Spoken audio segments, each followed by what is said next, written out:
the essentiellement Accord, vous qui avez but fait le let me travail. be honest, I think most Donc of je pense the que work dans was ce moment, yours. c'était un travail So essentiel I think et je veux tout it was particulièrement vous en remercier pour Le the Liban work qui of nous the est si utmost cher importance, et and qui avait besoin de Lebanon is cet so accord dear to us, and au-delà they des needed sujets qui this sont au cœur de accord l'agenda libanais pour les prochaines semaines et les in prochains the mois. context Voilà, of mesdames et everything messieurs, ce que that je souhaitais is dire. still on the Et agenda pour for finir, Lebanon in the coming weeks and months. je souhaitais vraiment Ladies remercier and le gentlemen, président I very Joe much Biden parce que meant ce to qu'il a thank dit, je peux President Biden le dire à son endroit. Ce because n'est pas what simplement un he said, dirigeant I avec can lequel say nous it as partageons well. You're beaucoup de not valeurs. just a leader with Bas, whom c'est we share un dirigeant avec lequel many nous avons values, many des battles. discussions très franches et You're très someone directes, with whom we respectueuses et are having some engagées very sur frank tous and les sujets. respectful C'est aussi discussions devenu un on ami any topic. et je And tenais à te remercier you pour also became a l'accueil friend. qui nous est fait, And so, l'honneur qui nous est fait, thank you ever so mais much surtout for this warm welcome l'importance dans and ce for moment the de pouvoir passer du importance temps of ensemble et being prendre des able to décisions pour spend notre some avenir time commun. together Merci now. infiniment. So important for our joint future. Thank you. Well, thank you, Emmanuel. I began to refer to him privately as my closer. That deal with Lebanon and Israel, we did negotiate, but we needed a closer to get the job done, and you did it, and thank you very much. All right, we're going to take, we're each going to call on two people, a total of two people, a total of four all told. And the first questioner is going to be from AFP, Miss End. Thank you, Mr. President. I would have a question for you and one for the French President, if I may. And to you first, you now say that you are going to better coordinate, especially your green economic policies. But yesterday, Emmanuel Macron said that the Inflation Reduction Act is in fact super aggressive, I quote, for European companies. Does it mean that you are ready to grant exceptions, exemptions of derogations to European industries? And now my question to you, Monsieur le Président. Est-ce que vous allez repartir de Washington avec l'assurance Mr. President, will you leave Washington with the assurance européenne pour faire face aux subventions massives qui ont été votées ici? that Et plus généralement, vous avez dit hier que you will be able to deal with these massive subventions? Joe Biden faisait courir le risque de fragmenter l'Occident. Est-ce qu'on peut The journalist doesn't have a microphone.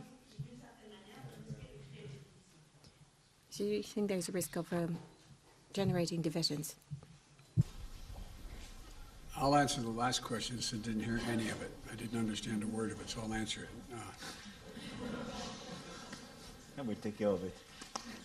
No, look, the United States makes no apology, and I make no apology since I wrote it for the legislation you're talking about. But there are occasions when you write a massive piece of legislation, and that has almost $368 billion for the largest investment in climate change of all of history. And so there's obviously going to be glitches in it and need to reconcile changes in it. For example, there's a provision in it that says that there is an exception for anyone who has a free trade agreement with us.